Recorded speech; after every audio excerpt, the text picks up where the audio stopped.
Di sini saya Safira Rizky Aulia akan membuat sebuah video pembelajaran untuk memenuhi tugas magang 1 dengan materi teks anekdot kelas 10. Submateri yang akan saya bahas pada video kali ini yang pertama adalah pengertian teks anekdot, struktur teks anekdot, mengidentifikasi fakta dan opini dalam teks anekdot, dan yang terakhir adalah pengertian lawakan tunggal atau stand up comedy.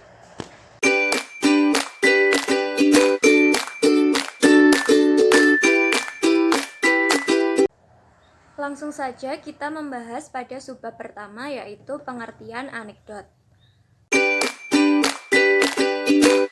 Teks anekdot adalah sebuah cerita lucu sekaligus mengandung kritik atas fenomena sosial yang terjadi di masyarakat. Di balik humor atau kelucuan yang ditampilkan, anekdot memiliki pesan yang diharapkan dapat memberikan pelajaran kepada khalayak ramai. Oleh karena itu, isi cerita sebuah anekdot harus mengangkat tema atau masalah yang benar-benar terjadi dan dirasakan oleh masyarakat. Materi selanjutnya adalah struktur teks anekdot. Seperti yang telah kalian ketahui, teks anekdot memiliki struktur seperti orientasi, komplikasi, dan evaluasi. Pada video kali ini, kita akan membahas bagian-bagian dari struktur teks anekdot tersebut. Yang pertama adalah orientasi. Orientasi adalah bagian anekdot yang berisi pengenalan kondisi atau karakter tokoh, penggambaran hal-hal terkait dengan apa, kapan, di mana, siapa, mengapa, bagaimana, dan gambaran tentang masalah yang akan dihadapi oleh tokoh. Contohnya, perkenalkan, saya Didi. Di sini ada kuli bangunan. Wah, berarti saya satu-satunya ya di sini. Ngomong-ngomong soal liburan, buat kebanyakan orang, liburan itu obat stres. Tapi buat saya malah bikin stres. Datang liburan orang-orang sibuk nyiapin rencana mau liburan kemana. Saya malah sibuk nyari alasan. Selanjutnya adalah bagian komplikasi. Komplikasi berisi masalah yang dihadapi oleh para tokoh. Pada bagian ini, penulis menyampaikan puncak cerita yang mengundang tawa sekaligus kritikan terhadap topik yang diangkat. Bagian ini disebut juga dengan krisis dan reaksi. Krisis atau komplikasi merupakan bagian yang berisi kekonyolan yang menggelitik dan mengundang tawa. Tanggapan atau respon atas krisis yang dinyatakan sebelumnya disebut dengan reaksi. Reaksi dapat berupa sikap mencela atau menertawakan. Contoh, anak saya minta liburan. Pak, saya ingin ke Dufan. Nak, Jakarta banjir. Ya udah Pak, ke Tangkuban Perahu. Nak, perahunya bocor. Ah, bilang aja bapak nggak punya uang. Cerdas. Selanjutnya kita akan membahas pada bagian evaluasi. Evaluasi berisi komentar terhadap isi atau pesan dari fenomena yang telah diceritakan. Bagian ini disebut juga dengan kode. Namun, bagian ini bersifat pilihan, dapat ada maupun tidak ada. Contohnya, anak saya itu memang jarang liburan. Materi selanjutnya adalah mengidentifikasi fakta dan opini dalam sebuah teks anekdot.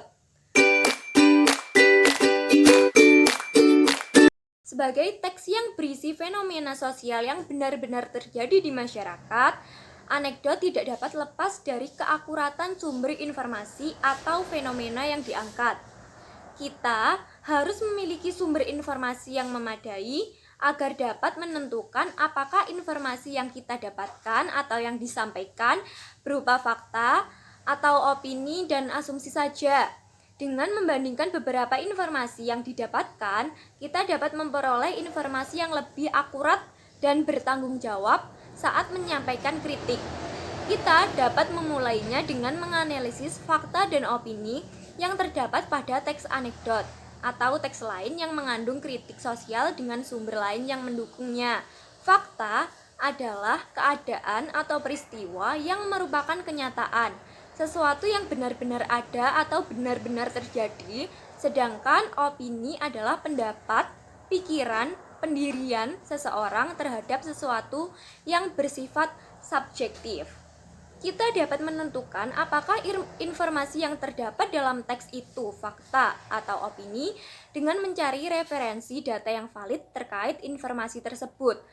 Anekdot tergolong ke dalam teks bergenre cerita.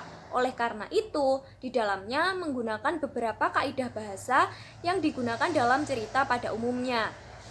Kaidah kebahasaan yang digunakan seperti kalimat langsung dan tidak langsung, kata hubung kronologis, dan penunjuk waktu lampau. Namun, ada beberapa kaidah bahasa yang khas digunakan dalam teks anekdot.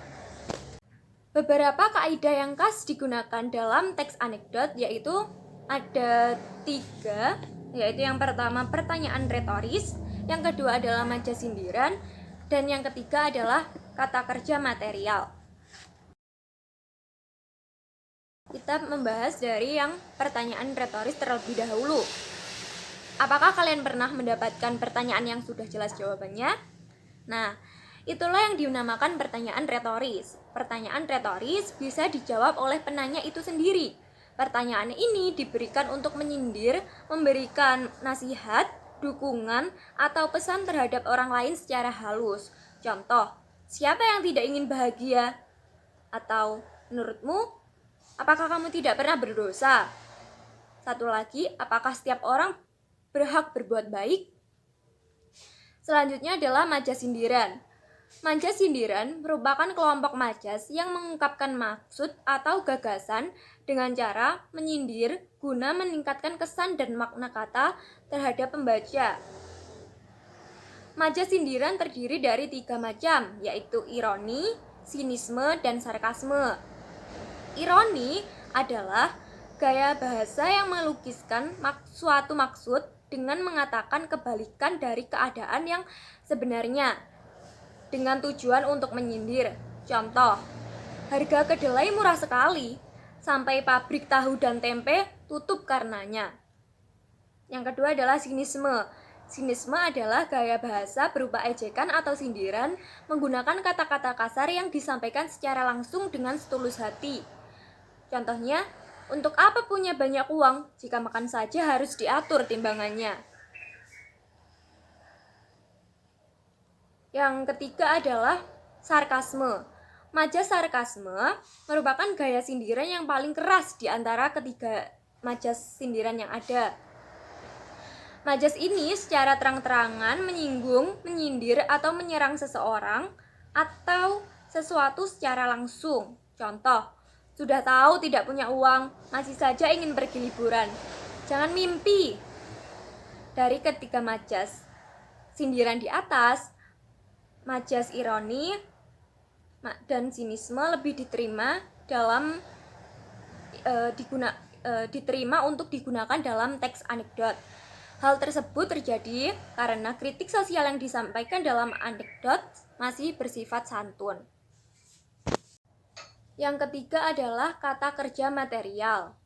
Teks anekdot banyak menggunakan kata kerja material, yakni kata yang menunjukkan suatu aktivitas. Hal ini terkait dengan tindakan para tokohnya dan alur yang membentuk rangkaian peristiwa ataupun kegiatan. Contoh yang pertama yaitu, tak kala melihat jembatan kecil, tiba-tiba orang dari suku Kluet melihat seekor ikan lele di antara bekas orang tersebut. Karena kaget, dia langsung berteriak, "Itu!"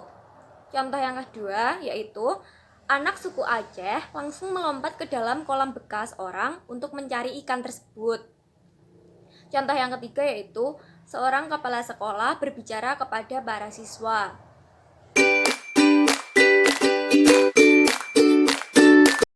Materi yang akan kita bahas selanjutnya adalah pengertian lawakan tunggal atau stand up comedy. Lawakan tunggal atau stand up comedy merupakan komedi tunggal yang penyajian lawakan yang dilakukan oleh seorang diri di atas panggung. Komika atau orang yang melakukan lawakan tunggal menyampaikan sebuah topik dengan cara bermonolog. Melalui lawakan tunggal, seorang komika berusaha mengungkapkan ketidaksetujuan terhadap sesuatu. baik berupa kritik sosial yang berdasarkan penelitian maupun kegelisahan diri. Oleh karena itu, lawakan tunggal disebut juga sebagai komedi cerdas yang menyampaikan pesan bagi para pendengarnya. Dalam membuat sebuah naskah lawakan tunggal, sebelumnya kita harus memahami beberapa istilah yang terdapat dalam teks naskah lawakan tunggal tersebut. Yang pertama adalah setup. Setup merupakan bagian yang tidak lucu yang berperan sebagai pengantar sebuah lelucon. Bagian ini biasanya berisi informasi. Pada teks anekdot, setup berfungsi sama dengan krisis. Contoh, anak saya itu memang jarang liburan. Yang kedua adalah punch atau punchline, merupakan bagian yang mengandung unsur humor dan seharusnya mengundang tawa penonton. Pada bagian ini, komika menyajikan kejutan atau reaksi terhadap setup yang diberikan. Punch disebut juga sebagai pembelok pikiran penonton karena berisi sesuatu yang di luar kewajaran atas setup yang diberikan. Pada teks anekdot, punch ini berfungsi sama dengan reaksi. Contoh, saya bawa ke tempat kerja saya. Menurut dia itu tamasya. Dari pagi sampai sore dia anteng nyusun Lego, pakai batu bata. Kalau orang lain nyusun Lego, anak-anak ya jadi robot. Anak saya jadi bus ronda. Yang ketiga adalah beat. Beat merupakan sepasang kesatuan setup dan punch yang membahas satu subtema. Sebuah naskah itu terdiri dari beberapa beat yang saling berkaitan. Beat merupakan bagian terkecil dari sebuah naskah lawakan tunggal. Contoh, anak saya ini memang jarang liburan. Saya bawa ke tempat kerja saya. Menurut dia itu tamasya. Dari pagi sampai sore dia anteng nyusun Lego, pakai batu bata. Kalau orang lain nyusun Lego, anak-anak ya jadi robot. Kalau anak saya jadi bus ronda. Yang keempat adalah rule of three. Rule of three merupakan sebuah cara untuk mengundang tawa penonton. Rule of three digunakan melalui penyampaian 3 hal atau contoh sesuatu. Tetapi contoh yang ketiga berupa hal yang lucu atau punch.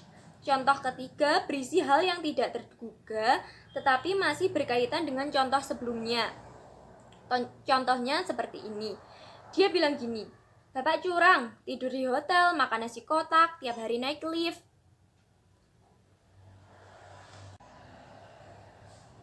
Adapun hal yang perlu diperhatikan saat kalian menampilkan lawakan tunggal adalah kesantunan dalam berbahasa. Meskipun anekdot atau lawakan tunggal mengandung unsur kritik, kritik yang disampaikan harus santun tanpa menggunakan kata-kata kasar. Penggunaan kata maaf atau permisi tidak dilarang dalam menyampaikan lawakan tunggal, terlebih saat akan mengkritik orang yang ada di depan kita.